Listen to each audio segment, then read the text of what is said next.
Welcome, everybody, to the Patty G Show. I am your host, Patty G, here with Kate and Nick from P-Row & Co. We're going to hear about their story getting started, where they're at now, also the dual life of the entrepreneur, as many people I'm sure are familiar with, running a 9-to-5 and also running their startup and getting things off the ground. So Nick and Kate, thank y'all so much for coming on the show. I really appreciate it. Thank you for having us. Thank you, Patty G. Can I call you Patty G? Absolutely. You can call me Pat, whatever you want. Patrick? Anything but Pat. Not My okay. mom is Patrice, and she went by Pat. Oh. And so I'm like, don't call me Pat. Anything but Pat, because my mom's name is Pat. Anytime I hear that, I'm like, oh, Mom? Is Mom here? So Patty, Patrick, Patty G. Okay. That Patty guy, hey you, whatever you want. Yeah. Okay, Patty G. I'm here for it. I love it. So welcome. And what is P-Row & Co.? We've got some swag on. We've got some swag displayed. What is it? So I tell you what. Okay, I'm just going to continue with what I was going with. So P-Row & Co. is a Southern Louisiana-inspired clothing brand. We sell refined casual apparel with an accent. This is actually one of our newest shirts I'm wearing. So is Kate. So basically, we wanted to create a brand that is as rich in culture as the state it's inspired by. We're both very proud to call Louisiana home. I'm originally from the North Shore over in Slidell. Nick's Tangipahoa Parish all the way. We met at Southeastern, and even though I love to visit all over, I am happy to call Louisiana home. I don't think we'd ever live anywhere else. We love the food, the people, everything. So yeah, that's really where the idea came from, is we just thought that there was a need in the market for something uniquely Louisiana, not only for locals, but also for people who visit our state. Right. Because me personally, I'm in Florida a lot. I talk to a lot of different people, and everybody either has Louisiana, specifically New Orleans, on their bucket list, or they've been, and it's one of their favorite places they've been. So I feel like our brand provides something that they can take home with them as like a memory from visiting or a place they want to go. So. Yeah, and it's from outside looking in, you're able to get a little bit of Louisiana's heritage and culture all within the designs on the backs of the shirts. So yes. I love that. Yeah. Yeah, the iconic Louisiana blue crab. Yes. I want to, so let's go into that. How'd y'all get this thing started? Let's go back individually, though. What's y'all's backgrounds? Let's go before y'all met. Okay. Going back that Yes, far. Wow. yes. What kind of kids were y'all? Pre-2012. Okay. Oh, where do I start? Some people say the beginning's a good that's a place good to start. place. Yeah. Let's start from I don't know. Well, you take it away. Okay. Take it away. Like I said, I'm originally from Slidell over on the North Shore. And when I graduated high school, I ended up going to Southeastern, and I was just involved on. That's what we were actually talking about on the way here. I have no idea how we really met, because we were in completely different circles. Yeah. We had actually one mutual friend. But I was very involved on campus. I was an orientation leader. I was in a sorority. Nick was commuting to school because he lived in Hammond. But he jumped in the mutual friend's car one day when I was in the car. And from then on, Wait, but it was a little bit more than that. Okay, So the mutual friend, Elena, if you're watching, thank you. All these years later still. The mutual friend we had has this, or at least at the time, had this bright blue Jeep. It was like an ice blue. It wasn't a normal blue. Like bright blue rims, like it stood You knew out. it was her. Like bright blue, like everywhere. Everything. Yes, Okay. you knew so it was her. it stood out. So here her car comes down. I don't remember what the street name was, but it's coming down the way. And I've always been a goofball. So I jump out in the street, like just, being stupid or whatever. And I'm just in the way. And she has to come to a stop. And all of a sudden, I wasn't planning on talking about all this tonight, but all of a sudden I see this beautiful blonde girl in the passenger seat. I'm like, oh my God, who is that? And I'm like, I wasn't planning on jumping in the car, but I did. So I was like, open your door. And I jumped in, and I just introduced myself. So I love that. So you made initial contact. Yes, but we didn't start dating for another 4 or 5 months. He added me on Facebook. I didn't even know that he had a crush on me or anything. The friend was like, oh yeah, Nick has a crush on you. I was like, what? He's never even talked to me. How would he Anyway, but now we're married, and here we that are, was 8 years that was later. Yeah, almost 5 years later. the point is that was our freshman year of college at Southeastern, so we got to enjoy the full college experience together. We both graduated in marketing at Southeastern. I went back and got my MBA because I'm really weird and love school. And nothing wrong with that. And Barely made it through school. And you were in marketing as well. yes. Gotcha. He actually wanted to do film because he did that as kind of a passion or hobby. Mhm. But then he realized he could use that as a skill in marketing. And now we've just gone the marketing route with entrepreneurship. So I always knew I want to do something myself, like create something, build something, do something my own, like through my eyes, my own vision. And Right. I never knew what it would be. I just knew it would be something. And here it is. So specifically where Piro & Co. comes into play, we went on a vacation with friends to Martha's Vineyard, an island off the coast of Massachusetts. Yeah, this was in 2017. In 2017, summer of Okay. 2017. Yeah. I had been before as a kid. My friend Casey Ann, if you're watching, she had taken me before. So I had experienced it and I was really excited to take Nick because it's not a place that we usually visit. You know, most people go southeast. Anyway, so we went and I said, we're in Martha's Vineyard. We need to go to Vineyard Vines. It's something you do when you're here. Yep. This is where it Never started. Heard of Vineyard Vines. He'd never heard I of never it. have either. To my parents, my Okay. mom, my little sister, and my older sister all went and came back and got me a Really? little hat. That's Okay, the first I've ever yeah. seen or heard of Vineyard Vines. And Yeah. after you see them, like you see them everywhere. You see them everywhere Yeah. once Like, you've heard of them. They're like sponsored or partnered with the NFL. Like That whale is pretty awesome. everywhere. It Oh, was yeah. in Target last year. So anyway, so I said, we're here. Let's go get a shirt. You know, this is an experience. And I'll let you take over from here. I feel like I'm talking a lot. yeah. So real quick to recap what she said is 2017 That look. and 27. I have to be part of the whole thing or else like it doesn't count for me. So Okay. Oh my god. long story short, 2017, we took a trip with some friends, Casey and Evan, shout out to y'all, to Martha's Vineyard.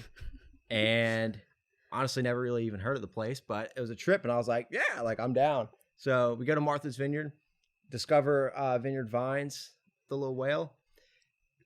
What did it for me was the fact that like we were waiting outside of the store. Like there was a line just like full of people like outside of the store. And I'm like, what is the deal with this? And like people are like walking out with bags and bags and Bags and bags of their bags. shirts and like all kinds of stuff. Stickers, everything. And they're like, some of the stuff people were buying are like $80, $90 shirts. Well, they're I'm like, expensive. Mm-hmm. Oh my gosh. Like it's just so cool that like this little whale, like this little logo, like everyone knew and loved. And like anyone who goes to that area, like you can't leave without buying one. Like everyone knew what it was. It's this big national brand. It was the first time I was discovering it. And I was like, wow, this is like the coolest thing. And I was like, we could do something like this. Like, I don't know what it would be, but like, this is just like so cool. Like, what if Louisiana had something just like this? Hmm. So I just like didn't think anything of it. I like shrugged it off. I was like, okay, he's just excited because it was. I get a lot of ideas a lot. So Yeah, he does. I was like, you know, he's just excited. He saw the demand, you know. But we talked about it a little more that night, and we're like, okay, well, hypothetically, what could we do? And I really liked the sound of Piro & Co. I just felt like it flowed really well. yeah, she Piros came up with the name. I came up with the crab. Yeah. And we meshed the two together. Nice. So Which similar to Vineyard Vines, like Vineyard Vines has nothing to do with a whale, yeah, to my knowledge. but I'm sure there's some backstory. but we somewhere. but we did say that we wanted the symbol to be something. If it was going to be Piro & Co., it should be something that we could catch in a Piro boat, like in Louisiana. Mhm. Yeah. So we decided a crab would be a great idea for a logo. We threw a couple of ideas around, but Mhm. ultimately the crab's what we went with. And then, so that was summer of 2017. We didn't launch the company to everybody until November of 2018. So y'all are still very, very new in this, Yes. in the grand scheme of a lifestyle t-shirt company or Very new. apparel company. Mhm. So Yes. you're still very new. Very into the new. game. Yeah, not even 2 years. Yeah. We didn't even tell our parents about the company until like a month before we launched. I think so. It We want was to make sure right like we were like before- going through with it and everything. We took that time from like the summer taking that trip to from when we launched to just research, like Mhm. research the market, research like what would sell, what wouldn't sell. Like this is a good idea, this is not a good idea. Setting up a website, doing e-commerce, all that kind of which stuff. is like so much more work than you can imagine. It Like, is. and until you do it, you don't realize like how much work it is. He's always really enthusiastic about ideas, but my mindset was if he's really going to do this, then we need to take a good 6 months and we need to research every aspect of starting a business. We're not just going to jump in and then jump out later. And I think that really helped get us to develop it fully because he didn't have a choice. Like I told him we weren't going to go for this unless we were completely, researched and everything in the market. So Do you mind if I share a little backstory about like what it took to get to actually taking the steps? I guess if you want. I don't know. So what you at the said. same time, I unfortunately had been in an auto accident. Not my fault. My car was totaled. I had to get a new car. Bought a new car. It's the first time I ever like had a note on a car. Usually we just had our we've vehicles always bought just like bought outright. Yeah, bought a This is vehicle the first outright. time I did that. And she told me, she said, if you really want to start this P-Row brand, and I want to know you're serious because you love to get ideas and you get excited and It's then true. you do something different. She sounds just like a loving wife. My Yeah. wife says the same thing. Yeah. So, yeah, y'all can laugh at this. But she told me, she said, I'm asking you not to do anything with this until you take some time to think about it and definitely pay off that car first. Yeah, I said pay it off. So I got the car paid off, obviously. Well, we're here, so Literally the money we made from our jobs, like we paid our bills, everything went to bills. We had a savings, like, did the whole like traditional American the Dave family- Ramsey plan, right? Yeah. And literally when it came time to get a logo, like I wasn't touching any of our household savings. I wasn't affecting any of that. Literally, so aside from that, we had $500 to our name to spend on this. And I convinced the graphic designer to sell me the logo for $500 and we made it work. And I don't know, I just thought that was a neat story. We would actually also, aside from our jobs, do anything we could to like bring in extra money. Like I would Right. actually, we would sell satsumas on the side of the road Mhm. in That's what I'm Ponchatoula. talking about. And Yeah. my parents like beat up like Pickup truck, what's it called? There's a term for it. Clunker. clunker. The we had clunker, the yeah. family clunker that you used to drive through the backyard. We would sell satsumas out of that on the side of the highway, and that went into our logo money. So Very nice, man. You had a little see what you could find and bootstrap everything as opposed to going and saying, hey, friends and family, give us some cash. She's like, hey, mom, dad, can I go pick some satsumas? Or Yeah. are they actually y'all satsumas? Yeah, they were there. Yeah, our families. It's a Yeah, family. shout out to mom and dad too for helping a lot with that. Well, and that was the thing. We weren't telling anybody about this because, like I said, I didn't want us to put a shirt out and be like, oh, we're doing this thing. And then 6 months later, it's gone. So, I think it was a month before we were like, by the way, we have this company we're launching probably in November. Thought y'all should know. We didn't want to And, say anything until we were like sure, like, Yeah. okay, we're gonna do this thing. Yeah, well, I mean, it's that fear of being rejected by the family before you even get the chance to get it off the ground. Exactly. Yeah. I mean, because if you had come to them saying, "Hey, we got this idea," Yeah. they could have the possibility of coming back and saying, "There's so many people doing that. There's other stuff going and It's happening. true. Well, come up with, what, Nick, you got a lot of great ideas. Come up with the next great one." Yeah. But And if the- you come back with like 6 months of Yeah. research, here's a logo. They're like, "Okay, you're serious about this." Yeah. And- 6 months later, I still wanted to do it. Yeah. I was excited. So that was the good thing. He still wanted to do it. We got our logo trademarked. So, we made sure that the crab was secured and our logo was Yeah, secured. registered trademarks. Yeah. So, so we took steps like that More before it money than even what was launched. expected. So I want to get into that. yeah.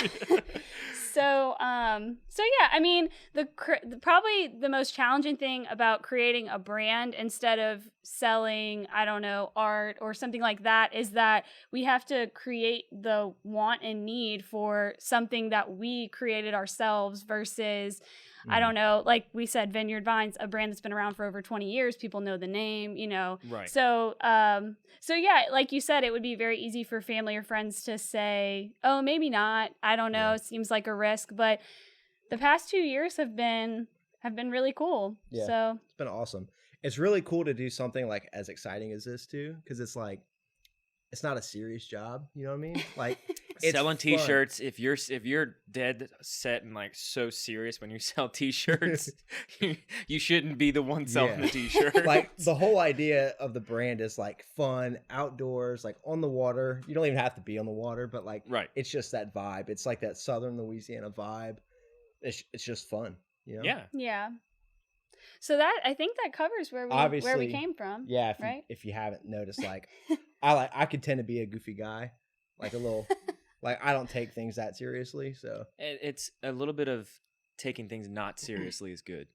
It's true. It helps for sure. I mean, also obviously there are times to take things seriously, but I'm more naturally, type A and like organized, and he's more of the fun, creative one. So I think we have a good, it's a good mix. I think it's a good mix. I think it helps that it's a husband and wife duo. I think it helps that it's like female male duo. Like I feel like we both bring something to the table. So it's been really fun, kind of doing this challenge together.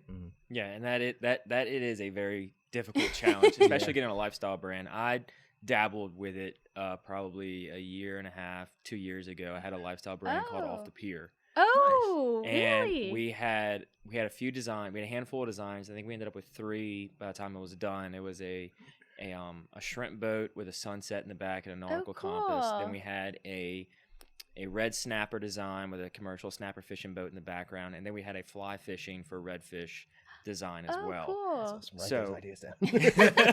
I'll give you the files. And then going to the trade shows. I mean, getting the brand off the ground. It's not like are y'all doing trade shows, or y'all strictly doing a different avenue?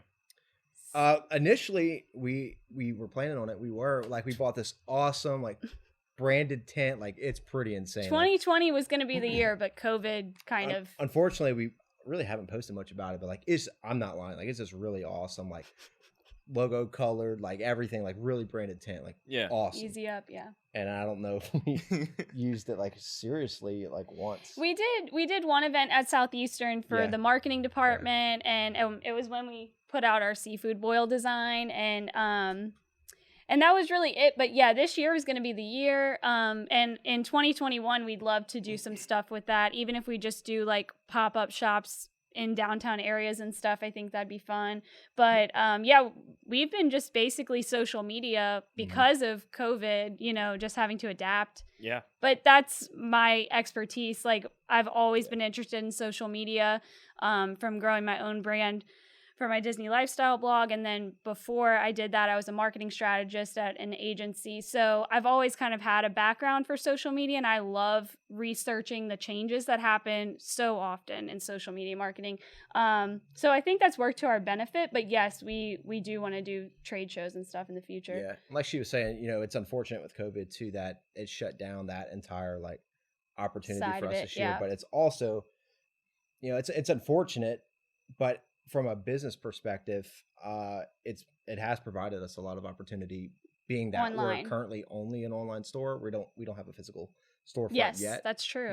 In that sense, it's actually provided a lot of opportunity for us. Yeah, well, I mean, you've got like Kate was saying, you got the social media that you can push, and you can get really dialed. I mean, if you're using paid advertisements, you can really dial it into literally everybody that likes your page, or friends of people that like your page, and you can get it so tailored that your click-through rate is going to be amazing because you have those statistics from these social media platforms. Yeah. That's By the true. way, if you guys see our ads everywhere, That's him, actually. Okay. Yeah. yeah, she's the social media one. And then I don't know what it was. It was one weekend she was like away or out of town, and that was my weekend to like really just sit down and like Look into it. Yeah, try to figure out like Facebook ads and Google ads. Like, I don't know. So he spent some time researching it, and that's the system we've been using ever since, because we were seeing serious results from it. So it just goes to show you good ideas can come from anywhere, because normally he'd put that on me. Normally he'd put that on me, and then he's like, let's just try this new method. And I mean, it's been working great. Every time we see people, they're like, we see you guys everywhere on social media. And Nick's like, that's me. Yes. Yeah, it's me working the algorithm. I dare you to touch our website. I dare you to like one thing on Facebook. Like, No, damn. seriously, check out our website. But yeah, so I love that. I love the ingenuity of the two of you. That you're always like, no, we could hire somebody to do this, but we're gonna figure it out ourselves. Yeah. You've got that kind of that mindset of, I want to do this. I want to do it right, so I'm going to research it and then jump into it and make sure it's done well. And clearly, it's been performing well. Yes, and I think that's a pro, but it's also a con for me because I'm somebody who I don't want to give the reins over. Like, I'll do everything if I can. And we recently just started adding a blog section to our site where we do like Louisiana living posts once a week. I don't know if you saw them yet, but basically we're covering different things you can do in Louisiana just to provide something different besides just apparel. And we'd been putting it off for so long, and it's because I write, I'm a freelance writer, and I was like, I can do this. And Nick was like, you don't have time to do this. Like, if we want to do this, we're going to have to find somebody. So luckily we had somebody in mind already. It's one of our really good friends who she's also a writer, and she has a specialty in like things to do in Louisiana. So it's been really cool giving that over to somebody else. But I was definitely the hold up on that because like you said, I'm like, I can do this. I can do it right.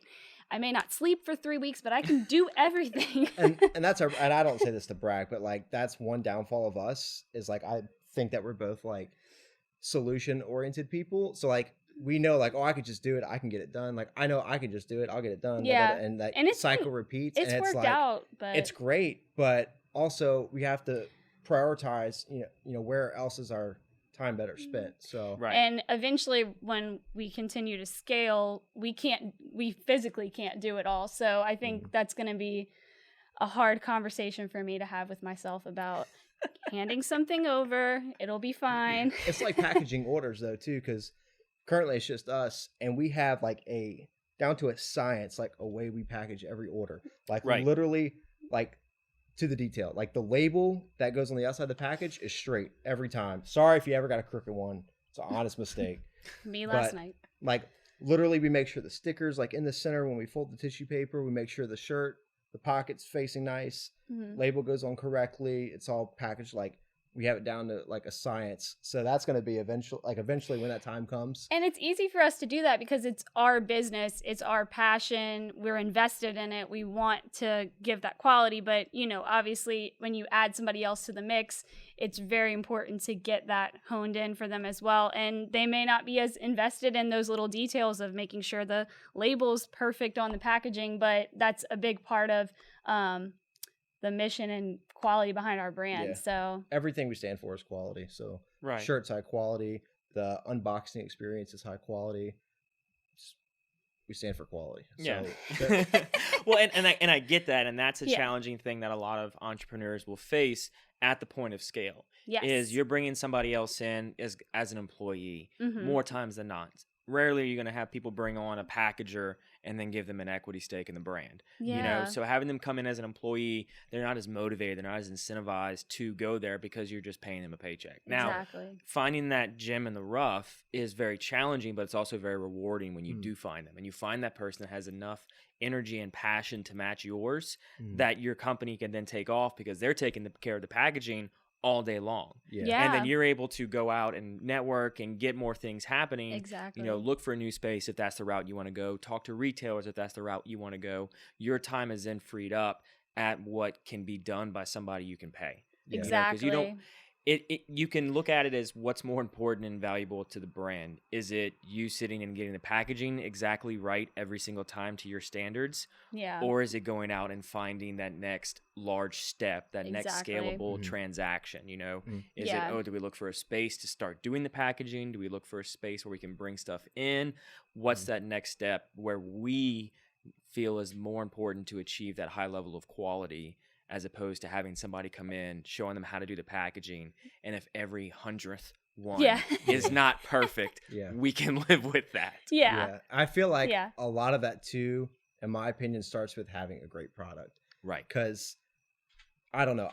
In my opinion, I'm confident to say that like we have an extraordinary great product. Like the logo's awesome, the name with it's awesome. We stand for quality, and I honestly can't think of a time we've ever got negative feedback in the last almost 2 years we've done this.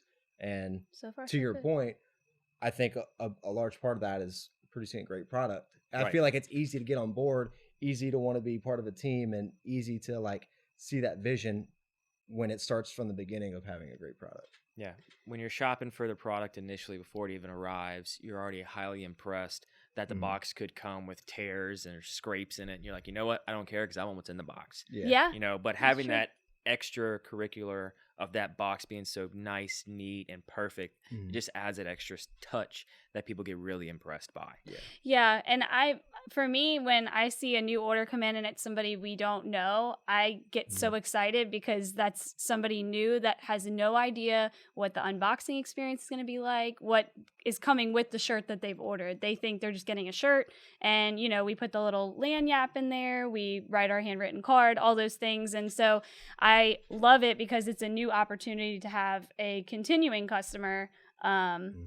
So, Yeah, especially in a noisy market too. In 2020, everything's on social media. Everyone's trying to do something to stand out. And Right. we felt like that was a great area to differentiate ourselves from other, quote unquote, Southern apparel companies. Right. It's having that personal touch, like that lanyard that you were talking about, Kate, is just so spot on. I mean, when you open the box and you look inside, it's just it's like stuff after stuff after stuff, but it's like, oh my gosh, this is like thoughtful pieces Yeah. and little tidbits, getting this Thank handwritten you. card saying, "Hey, we're welcome to the club." It's Yeah. like She welcome usually to writes Hero the and cards Co. too, by the way. I know I it. write some.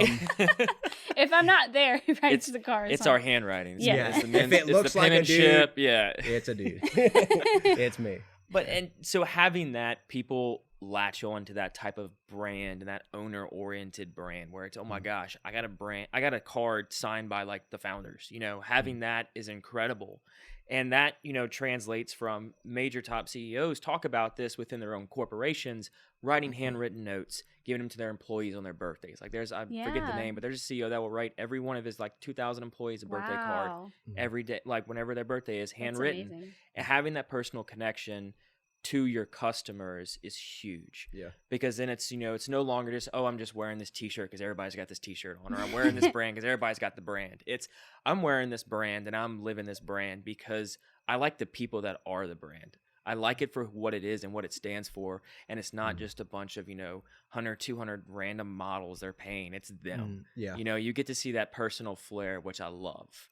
Oh, that's really awesome. I love that. Appreciate it. We try to tell a story too within the brand between Kate and I. So like, if you've ever gone to our website or seen our pictures on Facebook, like 99% of the time it's like her and I in the photos. Yeah, so like you said. it's just part of the branding process. Like we're in all the photos. I mean, over time, eventually that's gonna expand, but I've just always believed that people like people because they can connect to people. especially in this day and age too. Yeah, especially now. And so we found some of our strongest customers, order after order, are people that have just met us through online. Like we haven't even met them in person, but they feel connected to our brand because they feel like they know us Yes.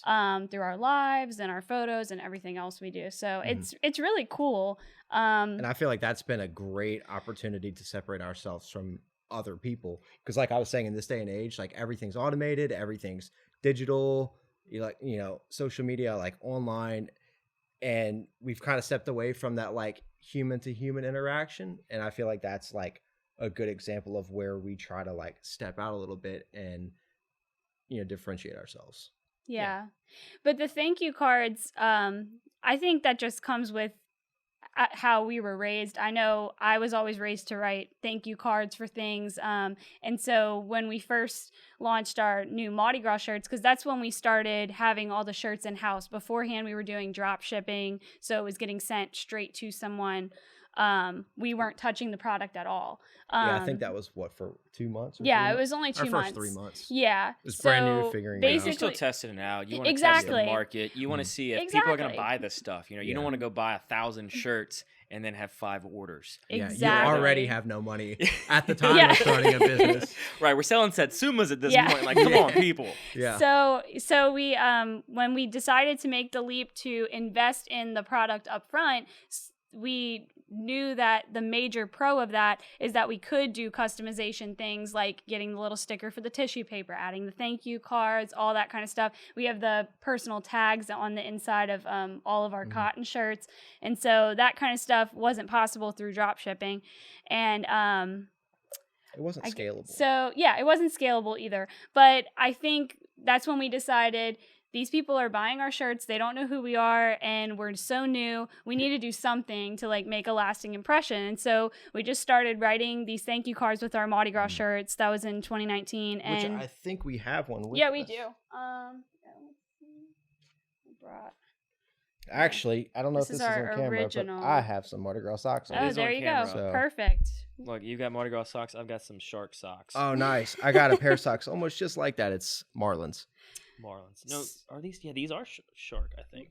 Keep moving, Nice. Mike. Yeah, I'm all about the sock game. When's Yeah, I Piro try and to keep Co? the When y'all coming out with some consistency socks? So that was That was on actually the in list the for plans 2020, yeah. but then COVID, it's everything has been kind So of were snapbacks. Yeah, snapbacks. That are was on the supposed to be like list. 2 months ago. Yeah. We're working on it. We'll get it. We get everything figured out eventually, but this was our first like in-house design. We want to make sure it was a pocket tee. I'm a go big for the pocket tees. Yes, pocket tees Also, always. This off-white color kind of gives you king cake vibes. Yeah, we didn't want to go So- with a pure Yes. white. We did an ivory because we were like, oh, kind of king cakey. Absolutely, you nailed it. And then it, of course, also has the inside label that has our logo on it. And then at the bottom, it says Nick and Kate Killebrew of Louisiana. So we... That's a very personalized shirt. I love yeah. Yeah. So, That's so this awesome. was our first product that was done by us. Like we were packaging them ourselves. We do a few other things with Mardi Gras shirts. We're not going to give it away because in a few months it'll be Mardi Gras season and we want people to experience it. Which is our like But biggest season too. yes, we Really? always do really well in Mardi Gras, and I think it's because it. People are here. because we all know in Louisiana it's not one day for Mardi Gras; it's a No. season. Yeah. You want to wear Mhm. something different to every parade you go to. So their thoughts are, oh, I could use a new shirt. This is kind of cute. So we do really well in Mardi Gras. We're hoping the same goes for 2021. I know everything's kind of up in the air, but I personally feel it's not just parades, it's a vibe, like it's a part of the year in Louisiana. So I'm hoping. Anyway, so this was our first product. We did the thank you cards and people just really loved it. So we haven't stopped. I feel like it's become a staple for our company now. All our reviews, that's what people mention is that personalized card. So our plan is to keep doing that as long as we possibly can. Yeah. I don't know. I mean, what better way to rep Mardi Gras than with a Louisiana branded company? So Yeah. Absolutely. I mean, a Louisiana branded company with Louisiana colors, it screams Louisiana. It screams Mhm. Mardi Gras. Yeah. So that's how the I guess the real entrepreneurship part of the brand got started was when we were like, okay, we're investing. We bought what? We wanted to buy 50 of these. oh yeah, this was hilarious. This was funny. So this yeah. was our first ever order, like actually like taking that leap to purchase inventory. Mm-hmm. And we were going to do 50 shirts. Just start with that, which I Sounds guess may like a lot, sound like yeah. a lot, but really when you break down the sizes, it's Because not we a have lot. 6 lot. sizes. Because you're like, oh, that's only like 5 small and maybe 10 medium, Yeah. maybe 10 large, and like, And then you so- got to size it out right. No, it's Mm-hmm. inventory for Yes. branded shirts is a hassle. It is. Like I would go to trade shows with like 600 shirts, Mhm. and I'm like, because you have all the different colors, you have all the Yeah. different sizes, of the different colors, and you got to have a box for the plus sizes, and it's like, oh my gosh, Exactly. there's so Yeah. much that goes into this. When people think 50 shirts, oh my gosh, that's so many. And it's like, well, It's yes, really not. you're thinking of 50 shirts in your size. Yeah. We're thinking of 50 shirts in 6 every sizes. size. Total. Yes. So, So this was funny. So we were going to do 50. Right before we were about to pull the trigger to make the order, she wasn't home. I think she was at her mom's house or something. And I called her and I'm like, babe, we're going to do something crazy. And she's like, oh my God. Like what? literally you never know what's going to come out of my mouth. So like I said, we're going to do 75 shirts because we're going to sell them. I'm confident. Like this is an awesome opportunity. We're going to go out with the bang. Also, and if there we was a don't, price like, I don't break. know. There was a price break to go There up. was a price. Yeah, So- it was like 25, So and then it gets like what? 100. So to sell me on it, he was like, we're going to sell them. It's Mardi Gras. It's going to do great. And I'm like, I don't want to be sitting on 75 shirts in my house. But they did. I think we only had like 2 left after Mardi Gras. We were shocked. What's really they cool did too. so well. So this was in 2019 we're talking about. Right. Now, and we only sold those like during Mardi Gras. Like after Mardi Gras, we like took them off the few shelf. that we had left, like 2, 3, whatever. That's it. Like now in 2020, like we constantly still sell these things just year round. Because we thought, it'll be an exclusive situation. Like the day after Mardi Gras, they won't be on the site anymore, so it'll give demand. But what we found with having customers in Alaska, Hawaii, Montana, everywhere, they see our website and they see we have a Mardi Gras shirt. That's what they want to order because to them, that's what they think of when they think of Louisiana. Yeah. So, so like he said, we're still packaging Mardi Gras packages. And like I said, it's a unique way that we package those. But we did 2 or 3 just last night. So it just goes to show you they're still selling. Yeah. And we have 3 different versions of this shirt now. So the first year we just had this. Now we have a long sleeve and then we have a purple version. So okay. Now in 2021, probably a few more options. We'll just back see. Back to the 75 order. Like that was a massive deal. We were to get 75 shirts in. Literally now we get like over 1,000 at a time on some stuff, and I'm like, oh my god! Like there's just boxes like stacked up like at P. Co. headquarters, and we're like, jeez. And then this is a whole nother topic, but we quality check. We have like an 8-point system that like we quality check every single shirt. So now it's a lot more labor intensive. It's a lot of work, but it's worth it because there is so much customization with these shirts. For us to have to just sit here and just check everything before we send it, it's so worth it to know when it's getting sent out. We know it's quality. Right. We know it's showing what we stand for, what we represent, and we're proud to send that out. So, and you don't have to worry about it when you are sending it out because you've done your quality control exactly when you receive the shirt. So when you're putting them in inventory, you're already checking them. So when somebody orders it, you don't have to be like, "Oh, great, this shirt's bad. This is the last one of this size." Exactly. Now we have to figure something out. We can confidently pull it right off the shelf. Yep. It goes to packaging. Oh yeah. Whenever we get a bunch of new stuff in, it takes a little while to get back to that shelf situation. We got a bunch of products in the past 2 weeks, so that's what our current challenge is getting it all inventoried. But things like this, where it's already on its size shelf, it's so nice to just pull it right off and package it up. It's perfect. The little things. The little things make a big impact, especially with clothing. Yes. And just inventory. The sizes, like you said. And in 2 years, almost 2 years, we've really gotten a good mindset of what size amounts we need just from people buying. And I remember when we first bought, I was like, oh yeah, I wear a small, so we'll need a ton of smalls, and we will just buy like a ton of you're a medium, we'll buy a ton of medium. We'll buy like 1 or 2 3XL, 1 or 2 2XL.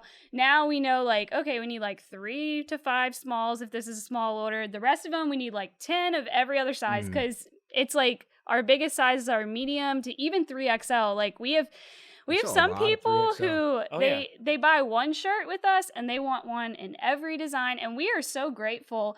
The problem is we'll go to order and sometimes they don't have the 3XLs available at all. Sometimes they have one. With this shirt, the 3XL sold out the same day that we launched it, and I was on with our distributor that night and I was like, I need more 3XLs. If you see them in the thing, order all of them for us. Like we have the demand, because in other places they don't necessarily need the same sizing. So he's like, you may just want to get 1 or 2 3XL 2XL, and we're like, no, that's major. You want to have every option in Louisiana. So absolutely, it's been a learning curve, but I feel like we're finally kind of mastering it on our way to year 2. Everything is trial and error. Everything 100% true. It's even in any business and entrepreneurship, you figure it out along the way. You can spend your 6 months of doing research, but until you call that trademark attorney and you say, hey, I need this trademark, then you're like, oh, so we have to do all of this other stuff now too. Literally, like there's so many things you never think of that like need to be done until it comes time to being done. But see, that's where Nick is definitely the more brave one out of the two of us, because I used the research time as like my safe space of like, we're not jumping into anything risky. And then, you know, he's the one who's like, okay, I'm calling up the trademark attorney. Like, we're getting this done. And I was like, okay, well, we're putting some money where our mouth is. So it still makes me laugh. So like, again, like I'm a goofball, like I'm a silly guy. So like me being like all dressed up, sitting in the attorney's office, and we're like, oh yeah, talking trademark stuff, and I'm like, dude, I have no idea what I'm doing right now. Yeah, bro, I need it on this. I need it on X, Y, and Z. Yeah. Like, where do I sign? Yeah, Like, exactly. Take my money. But that's the thing. If it was up to me, I would have taken the safe route and been like, maybe not. But Nick was the one that was like, we're doing this. And I was like, okay, well, if we're doing this, we are going to type A, do this. We're going to do it the best we can. So, something I'll say about us too, and not to brag at all, it's just fact. Oh, just brag. Bring it on. Bring on the humble brag. As fun or like goofy or silly or whatever, like we may be, like no matter what, like I think we're both great at executing. Like we can like be silly and throw around ideas, but at the end of the day, like her and I both know, like I can't be. I'm not always that serious of a guy, but there's some things I am serious about, and it comes down to getting things done. And I think her and I are a great team each other out when really it comes well. down to like, hey, this is the plan, this is our strategy, this is what we're going to do, and then we execute on it. Yeah. Right. And that's powerful, especially for a husband and wife duo, because sometimes it can go the opposite, and you can butt heads. And I'm sure there are occasions there are when nights it happens. that we butt Yeah. heads. 2 a.m. They tend to happen. You know. Yeah. Stub your toe on the table. Your pack's in order. Oh yeah. And then somehow you put the table there, so it's all your fault. Yeah. Exactly. Yes. It's like you're there. You put the table there. I literally did. It's like you're there. He did. I come back and there's a table in the room. We can't even walk in here. But no, yeah, it's always important for us to, when we get in those moments, to just laugh, say we love each other, and just keep going, because there's no point, you know, like we're in this. We're excited about this. This is what we're choosing to do. So at 2 a.m., if he put the table in front of the closet and I need to get something out of the storage box, we got to move the table. That's all there is to it. I usually have a reason for everything, though. It makes sense in your head. She might not understand it like in the moment, no, but I there's get a good reason why. It's a small room. We have a small house. This is the house we purchased in 2016 when he got his first job, and I had just graduated MBA. I was getting my first job, so we are still out of that same house. So it's tight quarters, you know? Yeah, no, and it is what it is. I get that. You got to work with what you got. Yeah. You know, and we you don't are. have a massive warehouse where you've got a whole fulfillment center you can go to. Yeah. So what you got makes it work. Yeah, eventually. Yeah. Right now, it's just our office space also into our living room. Yeah. So. Rue, our dog, will be thrilled. There's shirts everywhere. Yes. Our dog, Rue, we joke all the time that she's like, more shirts. They just keep bringing more in here. She's just making her way around. They never had these shirts, and now they're shirts. Yeah, I don't know what these are. Yeah. So, yeah. But so what's the timeline for P-Row & Co.? I know y'all are both working the second job. I mean, y'all both working 9 to 5s. Yes. What does that timeline or that full leap look like? Is there a timeline in mind? I think the ultimate goal was 3 to 5 years in. I feel like that's a safe number. But we do believe that we do continue to compound knowledge with time of running a business. I mean, we can look just at our numbers on our website, how much we've grown just in the past 6 months, because we are really starting to figure it out. Mm-hmm. So, I mean, I don't have a time in mind, but I think ideally in the next year or two, it'd be great. I think definitely one of us will stop working first and just do that full time, but it'd be great, I guess, in the next 2 years to both be able to do it full time. Yeah, because it's always a challenging question that entrepreneurs have to face is, when do you make that shift? When do you make that leap? And you go and have the conversation with your boss or your current employer, and you're like, look, they always know it's coming when entrepreneurs work for them. When an employer's got an entrepreneur on their team, they love them while they're there, but they understand that it may not be forever. Yeah. And so when Nick or Kate, when y'all go there and you're like, hey, can I start working part-time? Then it's like, okay. Yeah. Something's coming. If the second you start that first merge of like, all right, let's not all the way. Let's get let's get up to our knees or our shins in the water. Let's not dive in just yet. Yeah. Because we've got our ankles doing both jobs. But when we get halfway in there, then it's like, okay, And then when you get to the part-time, then it's just, I feel like that's the easy transition of, however long the time It's frame is. happening, Part-time, yeah. I'd say, okay, no, I see what we're doing when I'm part-time. Mm. Let's go all in. And you've seen that success happen, like you said, over the last 6 months. Mm-hmm. But it's always, you never know when it's the right time. Yeah. Yeah. I won't. We haven't publicly said numbers yet or anything. We might do that at the end of the year just to show our growth. But like a good example, we started this company in November of 2018. On Black Friday. Yeah. Big So shopping from day. That was a good day to start the company. Yeah, exactly, right? November 2018 through December 2019. So over over a over a little year, over a year, like 14 13 months. months. I'm not gonna say numbers yet. We'll eventually get to that point. We did over that in less than 30 days this month. Wow. So, For that in entire sales. 13 That month entire period. 13 months, you did it in 30 days. Yes. Yeah.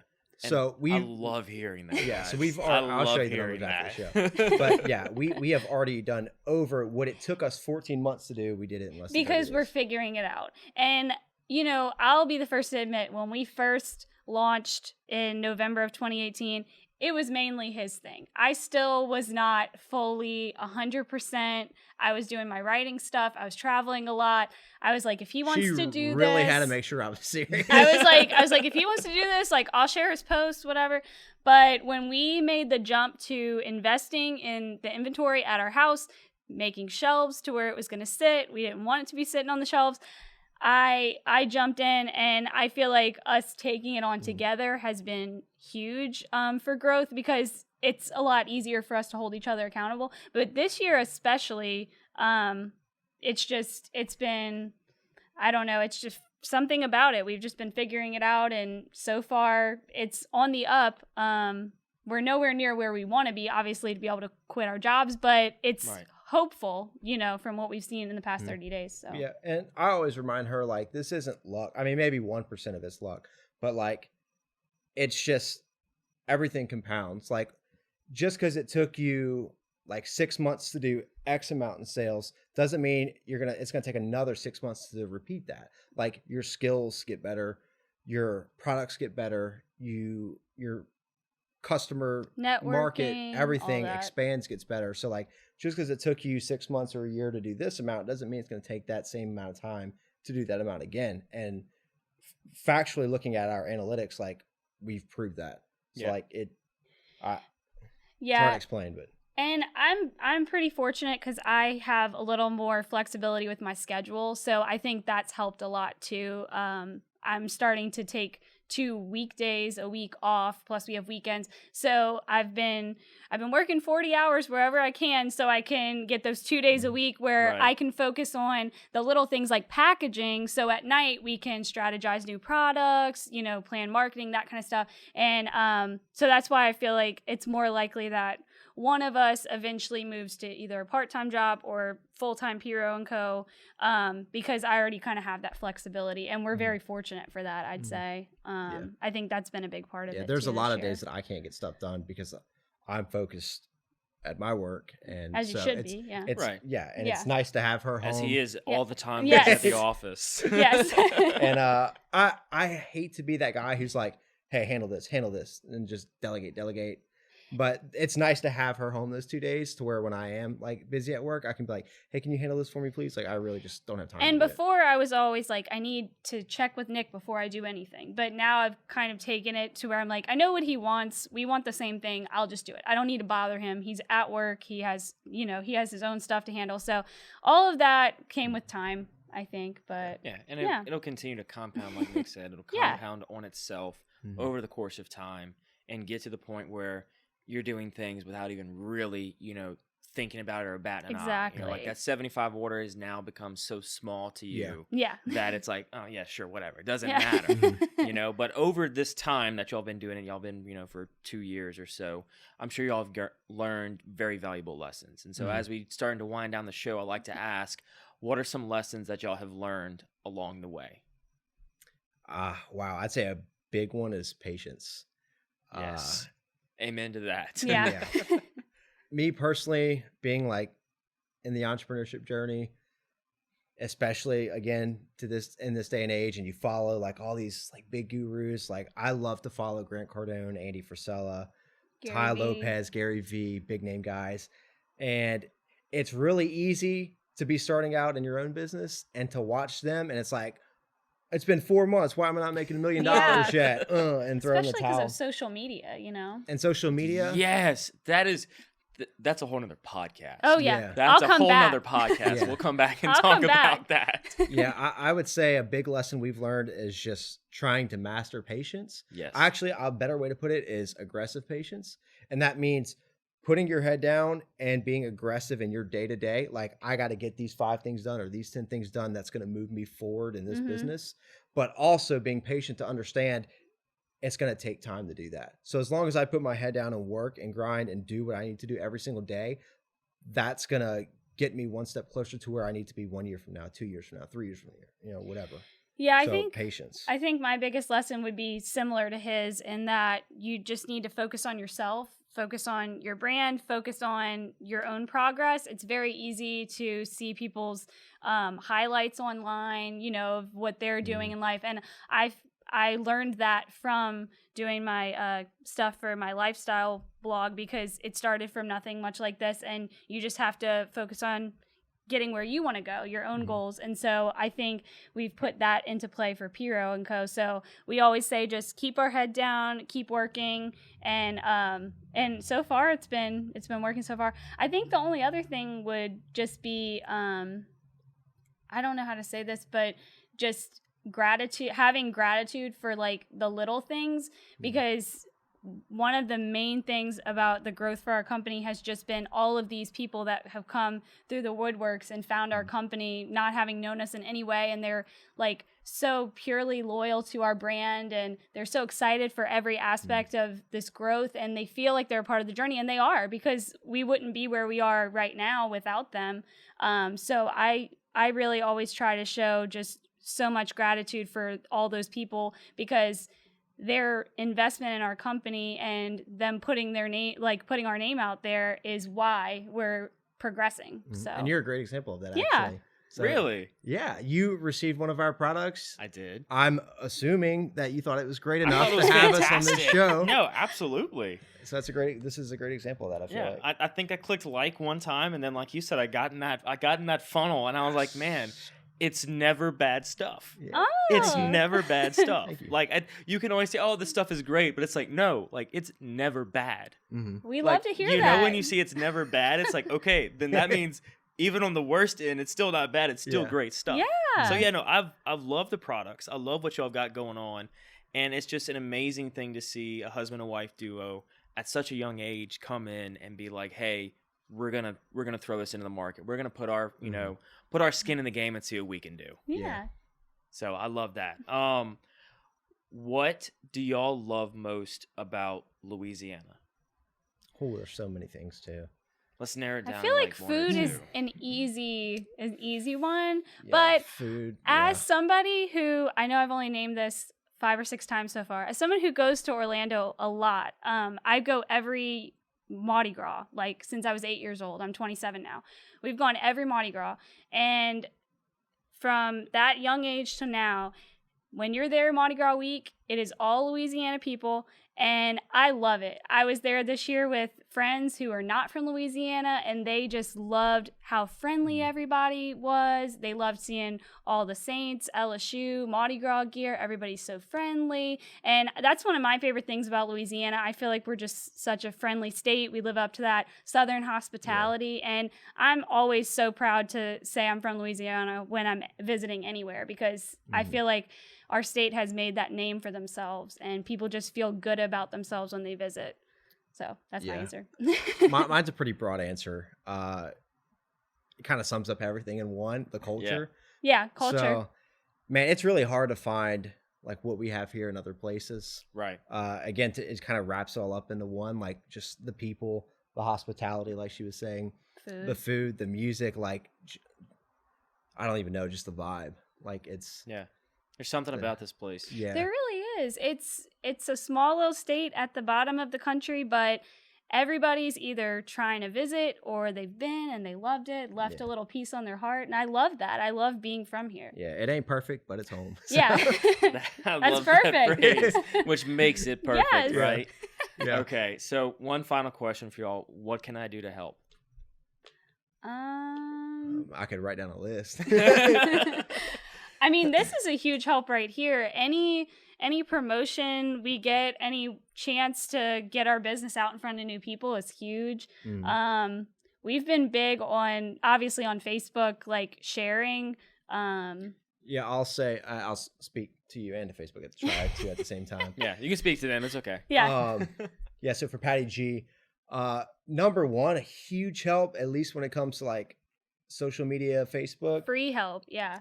is inviting all your friends on Facebook to like our page. Like that is a huge help. It's probably one of the biggest things you can do. It goes such a long way because you have to think every person on Facebook has at least 100 people that we don't know at all that would never know of us. And them even just clicking over to see, oh, what did I get invited to? They may not even like the page, but they may end up seeing it again later and deciding to buy. So I'd say I tell everybody, invite your friends to like our page. That's the biggest one.